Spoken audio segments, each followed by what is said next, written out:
Salutations! In this short guide, I'm going to go over the top 8 things to keep in mind as you take your first steps into Catalyst Black. Number 1. Log on every day. If you want to progress fast in Catalyst Black, the most effective way is to play for a short time every day. When doing so, make sure to complete all your daily and weekly quests as they provide substantial rewards. In addition, a limited number of shards can be earned from playing games every 6 hours, indicated on the play button, so playing past this point leads to diminishing returns. The shards you earn from playing games and completing quests are used to open chests in the quest menu. This is the primary way you will acquire new gear, Quinn, and dust.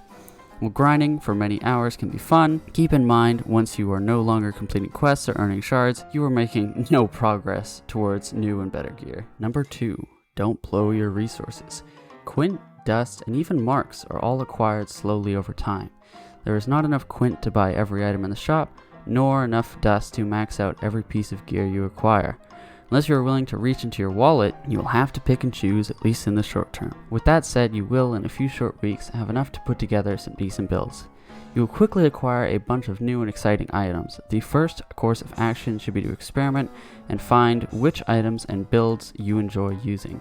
From there, if you focus on investing in those select few items and builds, you will be able to compete with high-level players much more quickly than if you spread out your investment across your entire collection. If you want a head start, I have left 5 promo codes in the comments, which when redeemed in the shop will grant these rewards. Number 3, check your shop every day. This one may sound simple, but it's very important if you want to acquire new and improved gear. In Catalyst Black, there are 2 ways to improve your gear.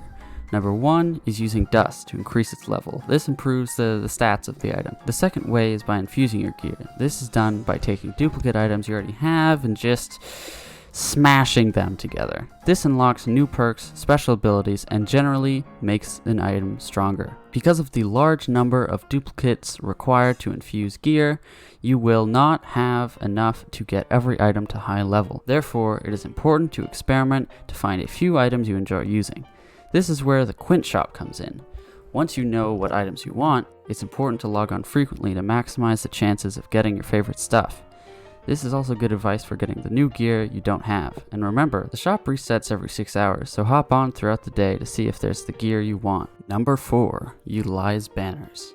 An important part of Catalyst Black's loadout system is banners. Each non-primal item is assigned to one of 9 banners. You gain a unique bonus from each banner, which increases the more items of that banner you use. Here's an example. As you can see, the Assassin banner grants increased damage when close to enemies. This damage increases the more Assassin items you have in your loadout from 1 to 4. In general, to get the most out of your banner bonuses, you want to use either 2 items from 2 banners or 4 items from a single banner. If you're using 2 different banners, keep in mind how they will work together. Some combinations, like Assassin and Sniper, might not be ideal, while others, like Vanguard and Protector, will work great together. Experiment with mixing and matching banner bonuses to find out what works best for you. Some loadouts might not even focus on banner bonuses and work because individual items work well together, but it's something to keep in mind when putting together your build. Number 5. Choose the right build for the right mode. This one might sound kinda redundant, but what I mean by this is when putting together your loadout, think about what role you want to fill and what gear is useful in the mode you're playing. For instance, Core Rush is all about controlling a small area for a long amount of time, so AoE weapons like mortars or rockets could be useful to have on hand for damaging lots of enemies at once. Or if we go to Eventide, you could make a fast ranger loadout that's built for small skirmishes and collecting shards. Or maybe you just want to sit in the back line and snipe. All I'm saying is to be mindful of the game mode when making your build. Think about what your build is trying to achieve and build around that. Number 6. Play to your build's strengths. Now that you've put together a solid loadout, let's talk about how to properly use it. So let's say you're using a shotgun assassin build.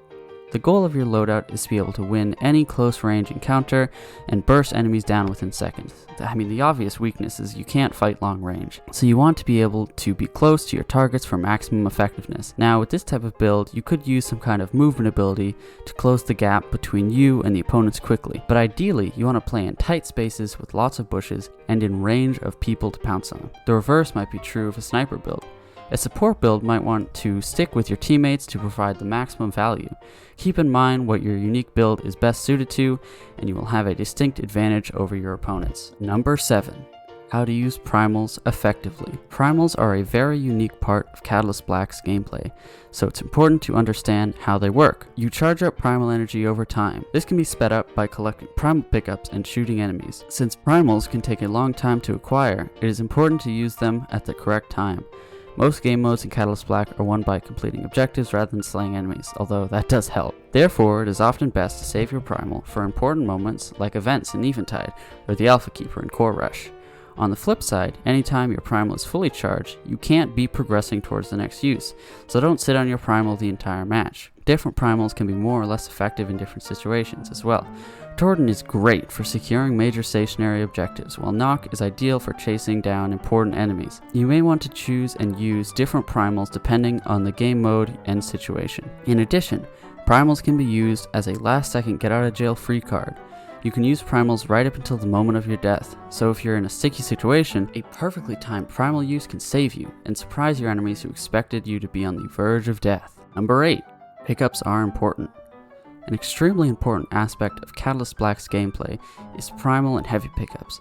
If you are not consistently seeking out pickups, you will be at a significant disadvantage to your opponents, who have stronger weapons and more frequent primals to kill you with.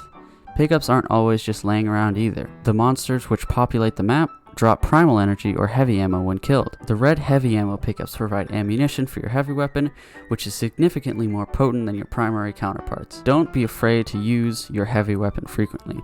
There are pickups scattered across the map. As long as you seek them out, you'll be able to consistently take out enemies with your stronger weapons. Primal pickups are, if anything, more important in the long term. As discussed, primals are major points of power. Consistently collecting primal energy and killing monsters that drop it as you navigate the map is worth the effort. And finally, number 8.3. Have fun. I hate when people enlist with a prompt to have fun. What else are you gonna do? Go be bored, that's my tip. Thank you so much for watching. Don't forget to redeem the promo codes I have listed in the comments before someone else does. And while you're down there, consider liking, commenting, or sharing the video with anyone who might find it useful. My next video will be some gameplay where I showcase some cool builds I thunked up. If that sounds exciting to you, or if you enjoyed this video, please stick around, subscribe, and hit the bell so you don't miss any of my mediocre content. Huge thanks to all the peeps who answered some more detailed questions I had, and to my brother who helped massively with the writing. Anyway, thanks again for watching, and have a great doodah day.